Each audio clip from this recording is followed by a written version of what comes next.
The fort at Chittorgarh is reckoned among the most famous forts in India, not only because it is one of the oldest forts in Rajasthan, but also because for generations it was considered impregnable, invincible. Be it Alauddin Khilji or the Grand Mughal Akbar, whoever invaded it had to contend with very brave defenders. The fort has thick ramparts, big gates, sharp turns, like any other fort. But the best defense this fort had was the brave warriors who defended it.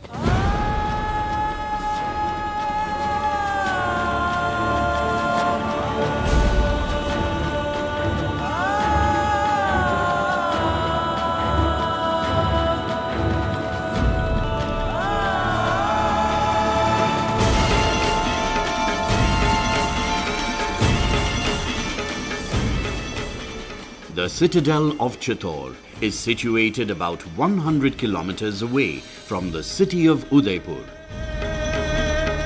Known as the cradle of chivalry, it is an integral part of the proud history of Rajasthan, spanning 13 centuries. The martyrdom of countless brave hearts has sanctified the compound. The fort spreads over a tract of land that covers 700 acres, with a circumference of 13 kilometers.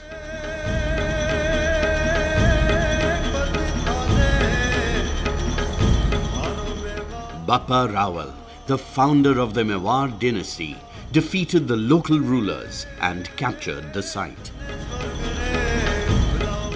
Later, his successors made it their capital.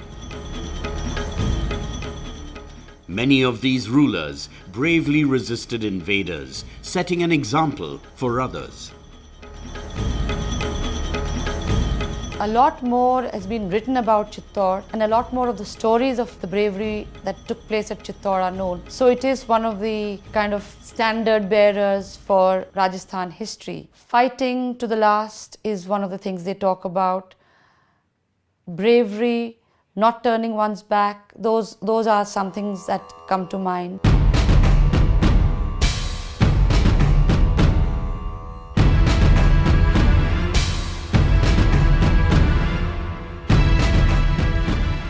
The old fort was built on a hill about 500 feet high, and this was enough to protect those who lived within it in those times.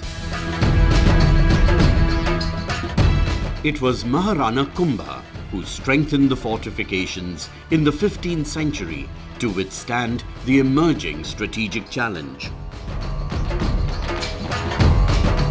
There is a local saying for Chittorgarh, "Gar to Chittorgarh, baki sab garaiya," which actually means that if there is a fort that has to be reckoned with, that is Chittorgarh, whereas the others are just small fortresses.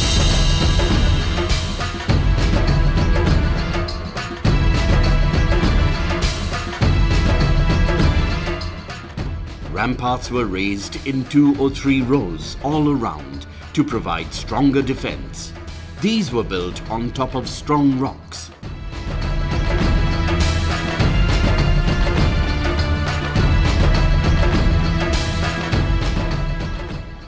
When Qutbuddin Aibak, the Sultan of Delhi, attacked the fort, these ramparts foiled him.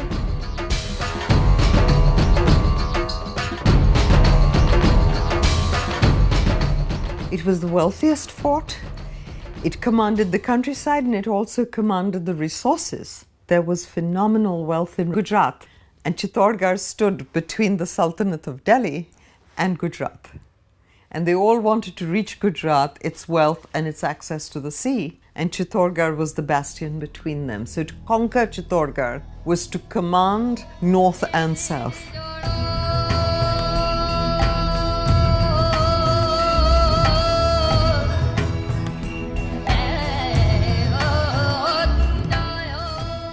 The arrangements made for the defense of this fort illustrate the progress in military architecture with the passage of time. The massive gates in Chittorgarh were built according to the canons of Hindu Vastu Shastra. In times gone by, a small city flourished, enclosed by these ramparts.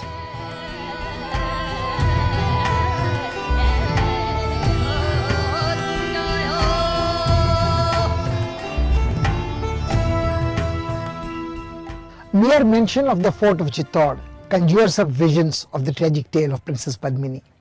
Like Helen of Troy, whose face had launched 1,000 battleships, it is believed that it was the peerless beauty of Padmini that provoked Sultan Alauddin Khilji of Delhi to assault the citadel to claim Padmini as the prize. The tales of romance between Princess Padmini and her consort husband Ratnasen are the subject matter of the Hindu epic Padmavat, written by Malik Muhammad Jaisi. This tale, it is believed, is to be interpreted metaphorically. It does not deal of lustful worldly love alone. It talks of the restlessness of the individual soul to be one with the Almighty. The depiction of Baramasa, the changing cycle of seasons, in this poem is supposed to be matchless in Hindi literature.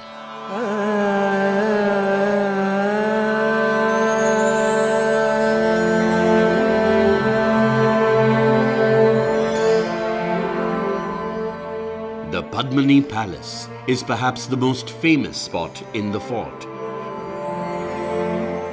It keeps alive the memories of the beautiful queen who once dwelt here and has inspired many moving ballads and folklore. However, the style of the building suggests that it was constructed much later.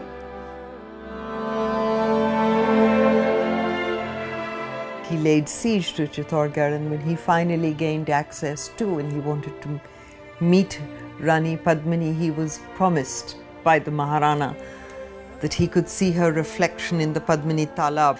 So she came out of the palace down onto the steps and her reflection was seen in the pond.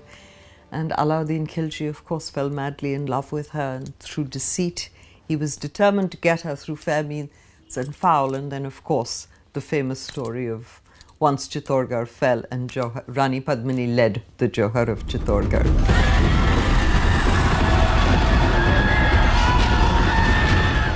In 1303, Alauddin Khilji attacked Chittor. Its strategic location was tempting.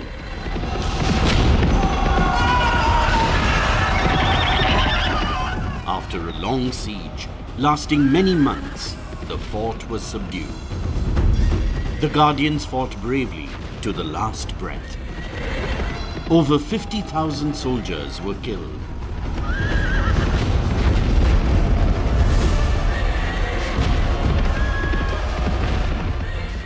Princess Padmini, along with 1,100 companions, immolated themselves on a pyre.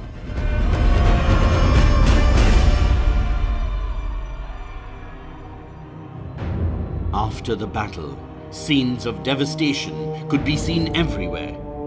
This palace reminds us of the selfless sacrifice of warriors like Gora and Badal.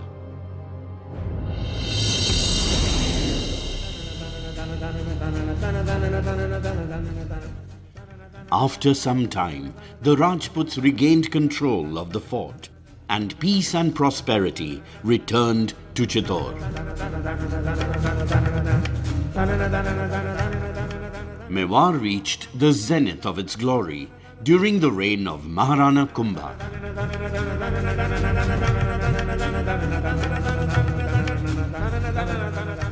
The palace that bears his name is a prominent building.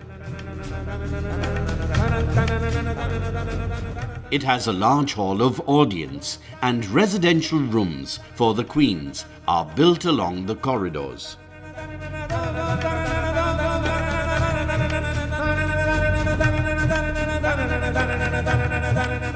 Maharana Kumbha हमारे मेवाड़ का एक नक्षत्र की तरह है। वह बहुत सारी कलाओं के विद्वान थे। उन्होंने संगीत की सब विधाओं का वर्णन किया। खुद लड़ाका थे। उनकी एक विचित्र वीणा इंस्ट्रूमेंट इजाद किया, वो बहुत प्रसिद्ध हुआ, और उन्होंने मालवा और गुजरात जीता। Throughout his life, Maharana Kumbha battled with the armies of the Sultans of Gujarat and Malwa. He always emerged victorious. After the conquest of Gujarat, he erected the Tower of Victory. The Qutub Minar in Delhi may be taller, But the decorations on Vijay Stambh, the Tower of Victory, are far more elegant. The base has a circumference of 14.5 meters. The tower is 37 meters high and has 9 stories.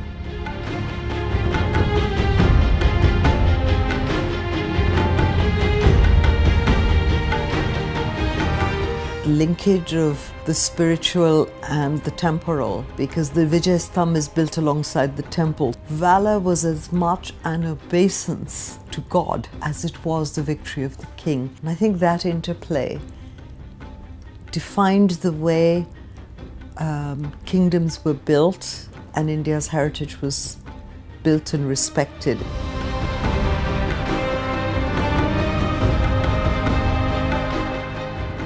The tower is covered with exquisite stone carvings that depict Hindu gods and goddesses.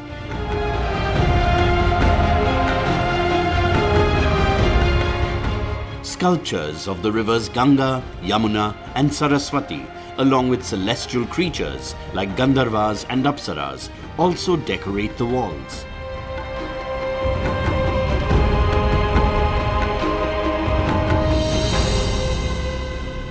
There are 2 structures in the Chittorgarh fort that have acquired an iconic status. These are the Tower of Victory and the Tower of Fame. The Tower of Victory was erected to commemorate the victory on the Gujarat front. It reminds us of the uses of military power to protect ourselves. And the Tower of Fame, erected next to the temple dedicated to Jain Tirthankars, reminds us, tells us how much more mighty is the moral force, the force that allows us to contend with enemies within and without, like anger, envy and lust. And such is the fame that makes man really immortal.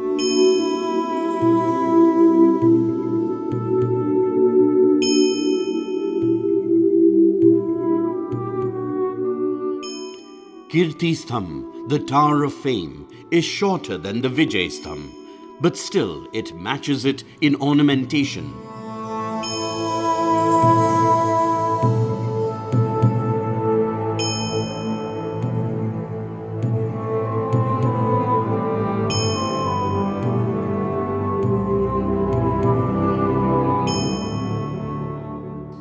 The structure is decorated with unclad Jain idols, indicating that it was commissioned by a rich trader belonging to the Digambar sect. The ceiling too bears the Jain imprint.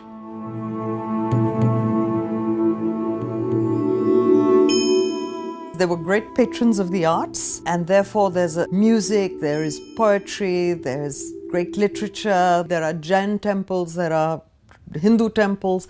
It all came under the patronage of the king. And so in peacetime there was a great flourishing of culture.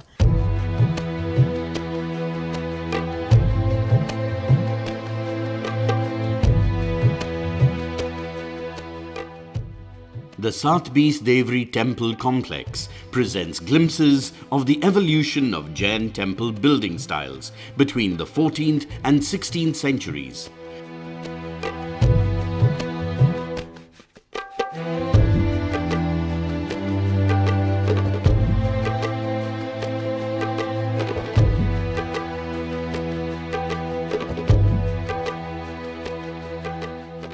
These shrines not only provided a place for worship, but also served as repositories of culture and seats of scholarship.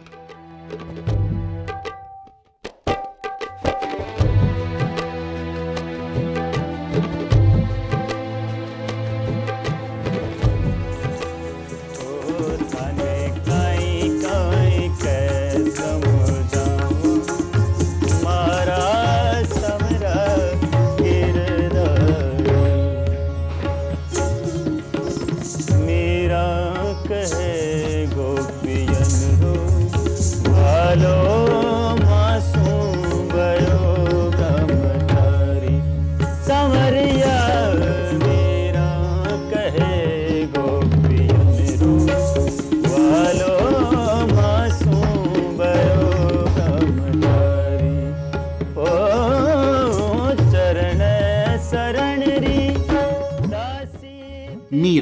smitten by love for Lord Krishna, wandered from one place to another. This temple preserves memories of the days when she worshipped her Lord here. In fact, though the shrine bears her name, it was built by Maharana Kumbha. The much larger Kumbha Shyam temple stands in the same compound.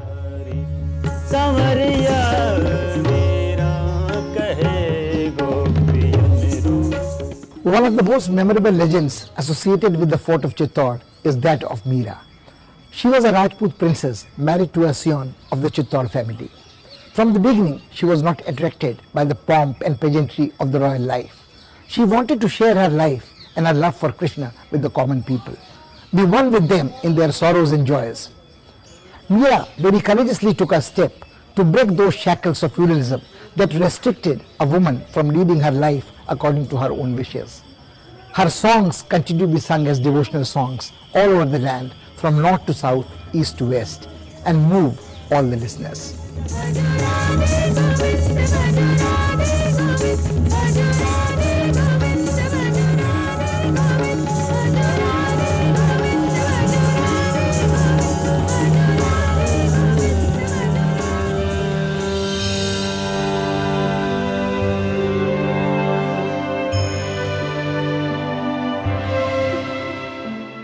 After her marriage to the Crown Prince of Mewar, Meera used to live in this palace. However, she preferred the small temple to the confines of the large palace.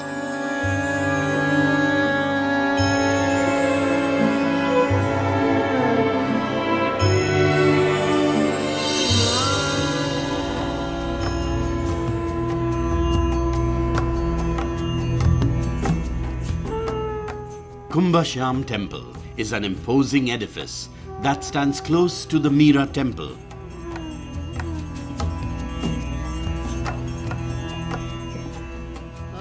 Idols of Sri Krishna, Balram and Subhadra are installed here.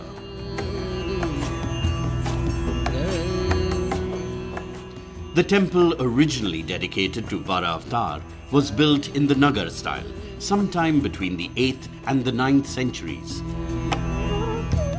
It was badly damaged when Alauddin Khilji raided Chittor, and it was later rebuilt by Rana Kumbha.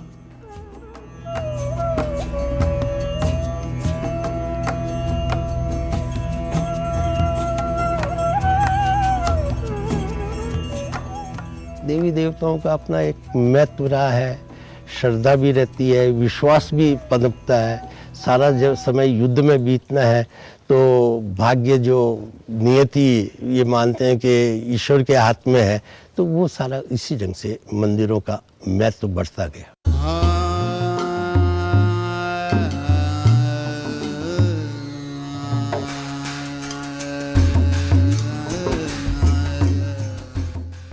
Jatashankar Mahadev Temple is another remarkable temple commissioned by Rana Kumbha, a devotee of Lord Shiva.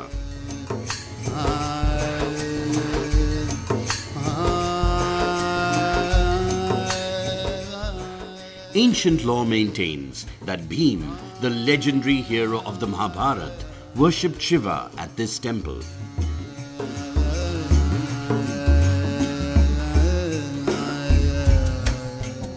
Mewar के महाराणा इकलिंग जी के दीवान कहलाते थे। वो कभी शासक नहीं कहलाते थे, इकलिंग जी के दीवान के रूप में थे। महाराणा के खिलाफ विद्रोह इकलिंग जी के खिलाफ विद्रोह है। तो देवताओं का एक श्रद्धा केंद्र होने से उसके बहुत से लाभ शासकों को प्राप्त हो सकते थे, जनता के उत्साह को बढ़ाने भी और जनता के रोष को कम करने में भी।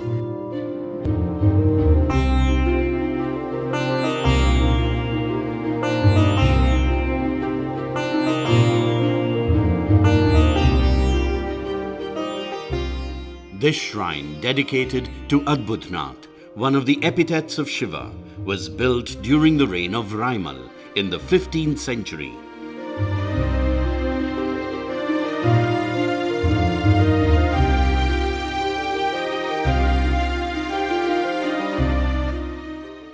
The The statues carved in stone reflect very refined sensibility, and the elaborate decorations testify to the prosperity of Chittor during that period.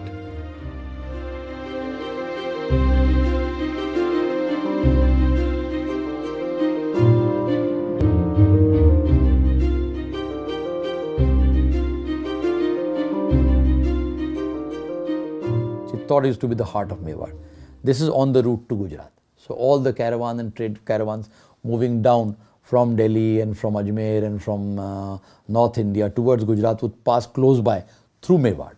Because of this reason of the fact that the fort could command a very large area, both militarily and commercially, that the fort became irresistible to Akbar. Most of the princes and chieftains had surrendered before the Mughals. Only Chittor refused to submit and stood between them and the Arabian Sea. It was a big challenge to bring down such citadels of resistance. Akbar first extended his hands of friendship, and those who accepted, particularly the house of Kuchwahas of Amir, were of course given positions and ranks, and their fortunes rose. But those who were belligerent, like the Rana of Mewar, became the butt of their attack.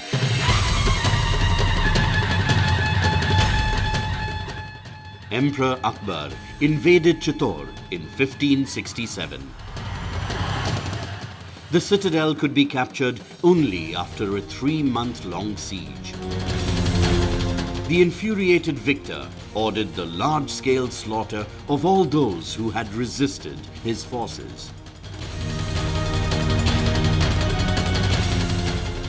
Thousands lost their lives. Women in the palace chose death over dishonor.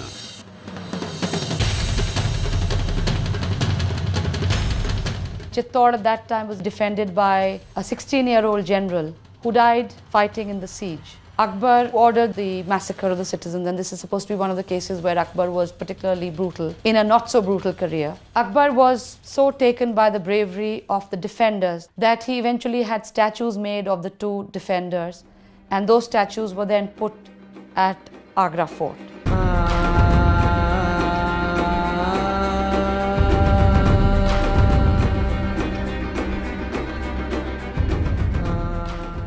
This palace commemorates Jaimal and Patta, two brave soldiers in their teens who laid down their lives defending this fort. They continue to be worshipped like gods and have become unfading symbols of indomitable courage and selfless sacrifice.